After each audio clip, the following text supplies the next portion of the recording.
Thank you, Excellency.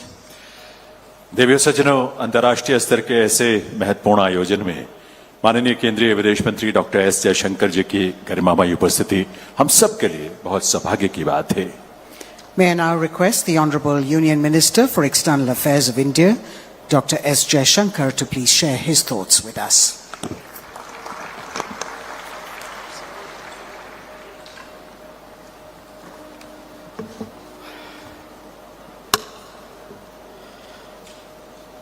Shri Gajendra Singh Shekhawat ji, Union Minister of Culture, Srimati Rekha Gupta ji, Chief Minister of Delhi, Mr. Khaled Ahmad El-Enani, Director General of UNESCO, Secretary Vivek Agarwal, Ambassador Vishal Sharma, Chairperson Sandhya Purecha, Excellencies, distinguished delegates, ladies and gentlemen, Namaskar, good evening.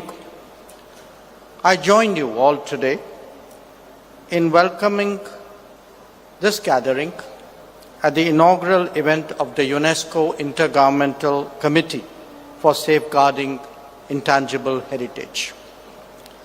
It is fitting that you are assembled in India, which has so much to contribute to the world in regard to such heritage.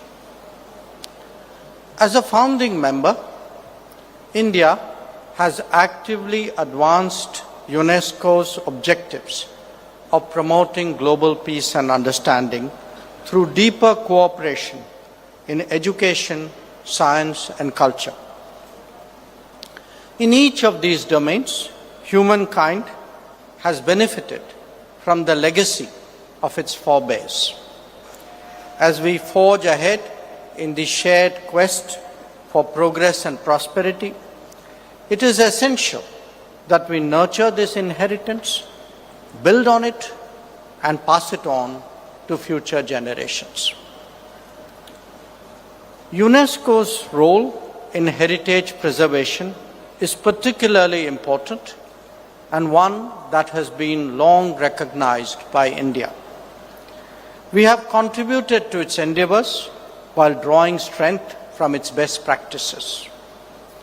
Besides being home to many UNESCO World Heritage Sites, India has itself undertaken many preservation and conservation projects across the world. A key dimension of that engagement is preservation of intangible heritage.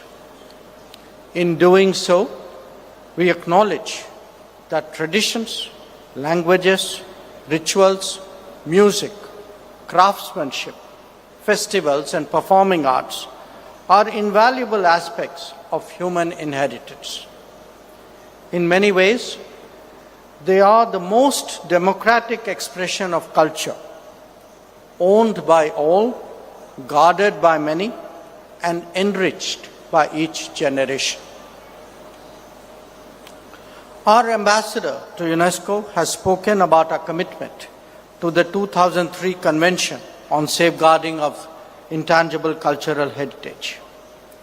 With multiple elements on the representative list, we are celebrating our weavers, storytellers, healers, dancers, and artisans, whose lives are the actual repositories of human continuity. The addition of the Bhagavad Gita and Bharat Muni's Natya Shastra to the UNESCO memory of the World International Register is truly notable. That Lucknow has recently joined Hyderabad as a UNESCO Creative City of Gastronomy has also been widely appreciated in this country. Each recognition of intangible heritage has ripples well beyond the immediate decision. Your work, I want to tell you, your work not only evokes cultural pride and strengthens tradition, but impacts lives and livelihoods as well.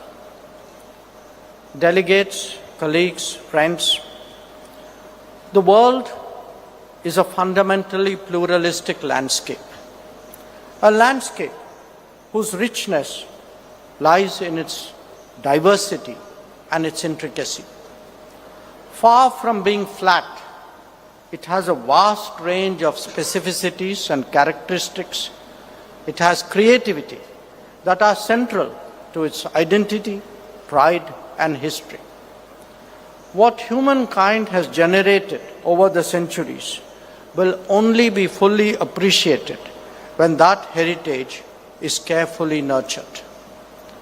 Challenges in that regard arise when efforts are made to dominate, to sideline, to dismiss, or even to erode.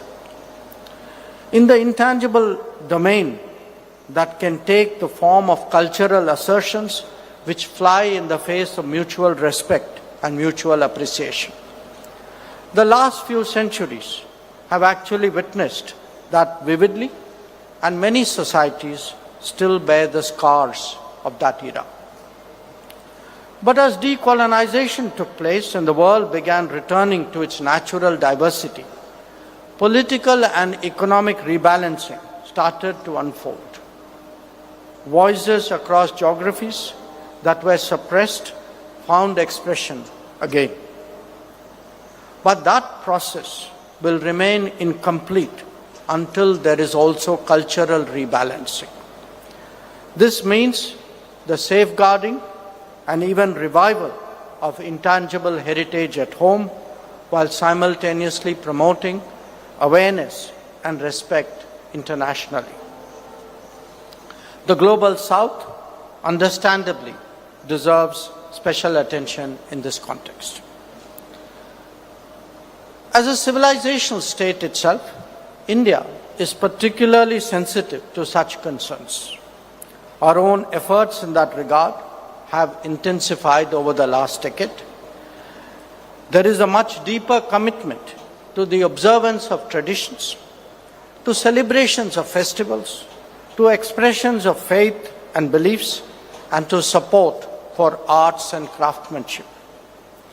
We can see this from the mammoth gatherings at the Kumbh Mela and the vividness of Durga Puja to the promotion of one district, one product, or for that matter, the encouragement extended to the Vishwakarma artisans.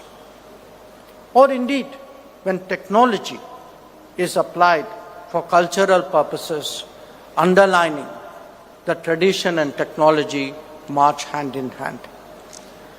It is evident as well when our heritage travels out to other nations and other societies, and when conservation projects are undertaken, as in our case in the extended neighborhood.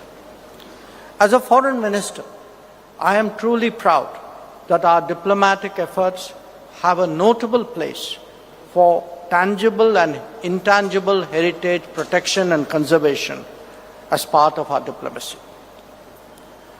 Friends, the world is indeed becoming more multipolar, which makes a compelling case for deeper multilateralism. Collectively, we can only prosper through mutual respect and mutual understanding, and when we think of the world as a family. The UNESCO, which is at the forefront of multilateralism, makes an invaluable contribution in that regard, and its commitment to safeguard intangible heritage is an important facet of that. I join my colleagues in welcoming you all to Delhi, to India, and I wish you a very productive deliberation. Thank you.